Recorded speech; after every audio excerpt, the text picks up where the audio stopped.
What up, world? It's your boy Vic XL, and this is the Riding Dirty Show, where we bridge the gap between hip-hop and everyday life, man. Let's get into it. Welcome to the top of the week. One time for everybody, man. Let's get it cracking. Gotta say one time for the good people over at WRFG 89.3 FM Atlanta, our FM radio home for the past 15 plus years, man. I always like to say thank you guys for allowing us the platform to bring just all this independence and goodness and all the things that we've brought for the past 15 years. Also got to say one time for the good people over at live365.com. All right, live365.com is the internet's oldest and longest running streaming service, streaming site. Now, they are more than your average streaming site.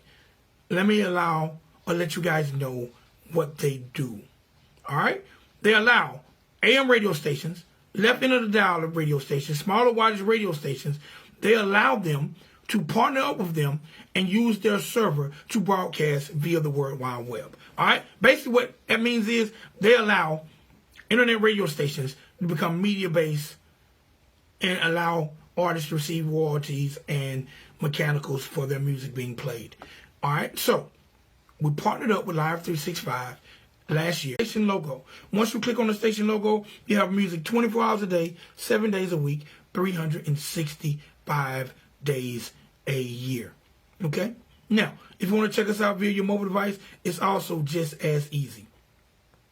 All you got to do is download the Live 365 app, go to the search engine, type in Ride 95, and there again, music 24 hours a day, 7 days a week, 365 days a year of goodness. Okay? All right. So like I said. All right, real quick, man. Let me let you know about our sponsors. One time for the good people over at Liquor Lollipops. Premium hard candy designed to taste like your favorite alcoholic beverage. One time for the good people over at El Cornell Michelada. All right, the world's greatest Michelada homemade mix this side of the border. Also, one time for the good people over at 100 Band Run Luxury Clothing Company. Luxury clothing brought to you by the Burning 50. And last but not least, one time for the good people over at J. Lawson Music Group, the home of Atlanta's very first supergroup, Fulton County, which features Kilo Ali, DJ Taz, and Mr. Flamboyant. All right, when you get an opportunity, please check out our sponsors. You can visit liquorlollipops.com. You can check out 100 Band Run on Facebook. You can check out El Cornell Michelada Mix on Facebook, as well as J. Lawson Music Group on Facebook. All right? So please check out our sponsors. Check us out on live365.com. And make sure you check us out every Friday night, Thursday morning from 3 a.m. to 6 a.m. on WRFG 89.3 FM. All right, ladies and gentlemen, boys and girls, now it's time to get into it. All right? Y'all know what this is about here. You know what we do. I love bringing you the people that are on the streets, the people that are in the community doing their thing, changing the world. Whether it's through arts, entertainment, music, philanthropism, entrepreneurship, through visuals, through religion. This platform is the people that are making the change. And today is no different than any other day. So ladies and gentlemen, boys and girls, welcome to the Riding Dirty platform. Artist, director, Mr. Pac Visuals. What's going on, my G? What's going on? Man, maintaining, trying to make this world a better place, if I can. Every day. All right, so look, man, let's definitely get into it. All right? Yes. Let the world know. Yes. I want to say, first and foremost, thank you for taking out the opportunity and taking the time to sit down and talk with me. I'm very humbled by that. Thank you as well for your time and everybody else that's listening. All right, so let's get into the life of Pac Visuals. First and foremost, let the world know where you're from and what piqued your interest into the entertainment field. Well, I'm from Brooklyn, Bed-Stuy, and I'm a videographer, photographer, graphic designer, music producer, music artist, and a great father, All right, hey, man. The great father, that is the most amazing and the dopest part. Being a great father. All right, so what made you fall in love with photography, directing, and those type of things? Well, like since I was a youngin', I've been taking photos for family and friends off the little small Kodak cameras, instant development. And as I've seen how the industry and how the visuals of production has been growing so much, I just wanted to tap into that, and I just wanted to expand everything that I already knew and just make it a bigger aspect of what I wanted to do. Okay. Who are some of your inspirations behind the lens? Behind the lens, as photography, I like Helen Levitz. I like Bruce Davison. I like Matt Weber. There's some people that I follow, some urban photographers. And for videography, I definitely like Laka Films from Chicago, Illinois. I like Jerry Productions. That's a dude who works with Dej Loaf. I love his. I love Cole Bennett as well. Okay. All right. All right. Now, do you remember that very first, like, when you first started shooting from the photography aspect? Yes. Do you remember that very first photo shoot, and what were some of the things you liked taking pictures of? That very first photo shoot was just of landscape. I was just out, I think, in New Jersey. I just picked up my first camera, and I was looking at the water, testing out the camera and the lenses. And I just seen like this dope view of New York City from Jersey. And that view right there was like, oh man, it clicked in my head. Like, listen, if I could put somebody right here in front of this and make everybody beautiful, this is what I'm going to aim for. Okay, all right. Definitely. That's definitely what's up. All right, now, do you remember what it was like that very first time you shot a video? Oh, yeah, that was like a nerve wreck. I mean, I had a stabilizer, but my nerves were shaking so bad, you couldn't even tell. Actually, the client liked the video, but when I go back nowadays and look at it, I'm kind of disappointed with myself. I'm like, it could have been so much better, man. Okay, all right. But the client was pleased. The client was pleased, so, that's what kept me pushing, kept me going. Okay. All right, now, as a, because we have so many directors in the world, what makes Pac Visuals style different from other people we might see? Or is there like a signature vision, or is there like a trademark vision? I mean, what makes me different from the regulars out there is honestly my visual of bringing like this whole hippie, this whole graphic design element that I'm already experiencing, and I'm bringing that to the videography. I'm bringing that to the visuals. I'm also bringing photos that I take during videos, and I'm adding that to it. So I'm taking like so many different elements of what I'm already experiencing, and I'm just throwing that into one big production. Okay. All right. Now, you mentioned being a father. How do you balance? Mm-hmm. How do you balance the artistry, the visuals, the photography, and being a good father? I mean, I feel like there's a time and place for everything. So I also I write down my schedules. If I don't have time, I bring my kids with me to the shoots, to the spots where I'm shooting at, and I also incorporate it by teaching my son now graphic designing. So my son is 10 years old, and he's learning and picking up skills that I learned when I was 25 years old. So me seeing that he likes it and that this is something that he's interested in, it just keeps me more and more motivated to keep it going. Okay, that's dope. So you actually foresee your kids following in your footsteps? I mean, I put it out there as something to learn, but I never want to, put something in front of them saying, this is what you got to do. I always want them to choose what it is, but I feel like it's so grand for them to have an all-around experience and everything. Okay. I definitely can dig that. The kids, man, the kids are the future. All right, how do you, because even with the graphics, even with the photography, even with being a director, you're an artist as well. Talk a little bit about you being a performing artist. Well, I'm a performing artist. I started about 3 years ago. I was a part of a music group. We had some difficulties, and the group kind of went our own separate way. But I built a little fan base in that time, and so many people liked my sound, and so many people just told me to keep doing it. So I produced music according to my sound that I feel like it's just gonna, just bring out everything that I'm doing. Okay, definitely. All right, now when you talk about, because I talked about what's distinct about your visuals, what's distinct about your photography. So what's distinct about you as an artist? I mean, I just have an all-around different sound. I'm not the basic artist that's rapping about drugs and guns. I'm not the basic artist just trying to drill rap.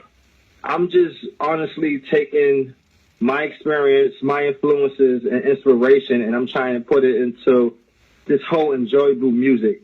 Something that's authentic, something that's grounded in reality, and something that I feel that the people can listen to and take that to a higher level. I want them to be motivated from what they're hearing, not just want to hear it and want to go out and do something negative. All right. Now, we mentioned your influences behind the lens. Who are some of your influences behind the mic? My favorite artists are like Lil Wayne, Jay-Z, Nas, Bob Marley. Those are like my top 4 right there. Okay. I'm surprised, being from Bed-Stuy, you didn't mention Biggie. Well, Biggie, that's the number one thing, and I feel like Jay-Z took so much from Biggie. When you say Jay-Z, you think of Biggie or anytime, every time. No doubt. All right. All right. We're still in the midst of a pandemic.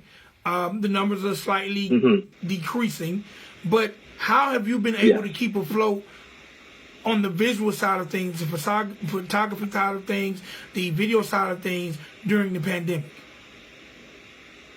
I mean, I put myself out there in a few different sites that I have, like Thumbstock.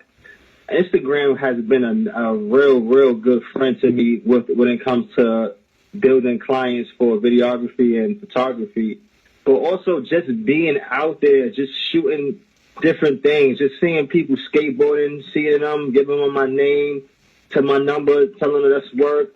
Honestly, I'm not really doing it for a profit right now. I'm doing it for the love and the network right now. Okay. All right. So I got 3 dream questions for you. If you can do a photo shoot with any artist nude, who would it be? That's a good question. Any new artist? Nude. I would say Kendrick Lamar. No, nude. What's new? Nude. No clothes on. No. Any new artist? Damn, I gotta really think about that one. Any nude artist? Shit, I don't know. I might say they gotta have something on. They gotta have some type of element. I really can't do the nude artist because I'll tell you, like my kids and my wife, they behind me 100%. And me, I think like going to that type of lane will kind of throw off the element and the presentation that I'm trying to present for myself. No doubt. Hey, if I had a camera and I could shoot somebody nude, I want Rihanna. Take it off, sit right there. Hold that apple. All right. So look, if you had the opportunity to direct a dream video, what artist would you shoot the video for? So I would have to come back and I would say Kendrick Lamar, J. Cole, and also Young Thug. If I could get those 3 in a production on the feature and I could shoot for them, oh man, that would be amazing. All right, then that leads to the next question. As an artist, if you could have a dream collab with 2 other artists, who would they be? But I think you probably just answered it. Right, it would definitely be Kendrick Lamar and J. Cole. Okay. All right. Let's talk a little bit about the name. How did that name, Pac Visuals, come about? Well, I used to be called, my name was Pac-Man growing up in Bed-Stuy for so long. And when I turned over to this whole graphic design industry and knowing that I had a visual that I really didn't see from so many other people, I just put the name Pac and the visuals and I combined that and I became the name. Okay. All right. So when you started to pursue music, how did you feel like the name would fit lyrically? Music wise, I was so uncertain.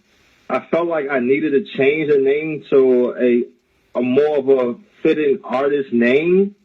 But I just, I said, you know what? If they don't like it, they don't like it. As long as I love it, that's all that matters.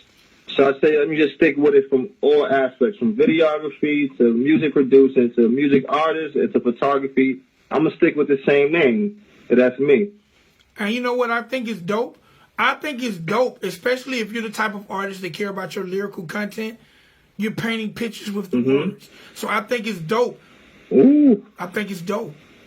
Ooh. Oh, thank you, man. Thank you. I mean, I haven't even thought about that. Painting pictures with the words. I like that. So, and obviously naming J. Cole, naming Kendrick Lamar, naming Young Thug, you're obviously a person who cares about content. Am I correct? Correct. Okay, yeah. You're painting. Content is very, very important to just your fan base. Make sure they see what you're doing and who you really are. All right. Now, in 2021, still going through a pandemic, what do you feel like the state of the music business is when it comes to building and branding yourself as an independent artist? I feel like it's so much harder now, but at the same time, I have to say it's so much easier. And I say those two contradicting things because we can't get out so much to perform and to do small shows to build up that fan base. Social media became the the platform for everyone to find out who you are. It's like I'll put myself on YouTube and I'll just send out a couple blasts to a few people and they'll network me like that, and it's been going pretty well. Like my first single right now is doing 6K on YouTube. It's spending a lot on Spotify. I'm doing a lot on Amazon, so I really can't complain too much. I never thought it would be like this right now, so I can't imagine when this pandemic is over how I'm just going to, really push myself out there. All right, let's talk about that first single. Tell the world the name of the single and the concept. So my first single is 1111, and the concept of it is really just a song that's relating to anyone who believes in that higher power, that higher being, and believing that God is within, not without. Okay. All right. Now, you have a visual to 1111. Tell me a little bit about the visual. Yeah. The visual is very different. So the visual is something that me and my wife sat down and we thought about putting the treatment together. It's a visual that I directed myself. I edited myself. And it's like when you go into a wormhole and you're coming out a new person or a new feeling or with a new sight. So the visual is just me really in different aspects of my home and just really falling into one wormhole, coming out another, and just getting stronger and stronger towards the end of the video. Okay. All right. How long did it take you and your wife to put that whole visual together and you dropped that? It took about, I'd say, 2 weeks. Okay. All right. Now, do you find... It took about 2 weeks. Do you find, as an artist, do you feel like you put more time into your visuals, or do you feel like that you put more time into your clients' visuals, or is it all the same process? It's all the same process. Because at the end of the day, it's all the good, same result. I don't want to make myself look better than anything that I'm trying to do for anyone else. I feel like we are all the same. I'm gonna promote myself one way. I'm gonna promote the next person that way, and so on and so on. Okay. All right. Now, last question. How has social media influenced how you have promoted and marketed yourself to the masses? Well, the influence that I got from social media is just like, at first I thought seeing so much Instagram models and seeing so much of half-naked women, I feel like if I do a video, I got to put some booty in it. I got to put some pretty woman in it.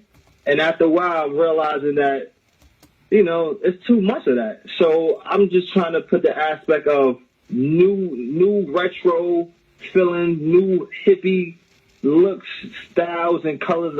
And then just trying to put that on social media platform. And every time I make something, I send it to somebody, have them put on a story.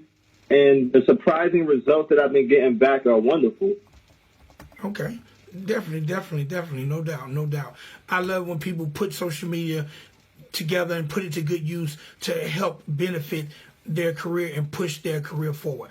All right, now, because we got to drop this record. Before I drop the record, what I want you to do is tell the people how to find you on social media. So you can find me at Pac, PAC _visuals.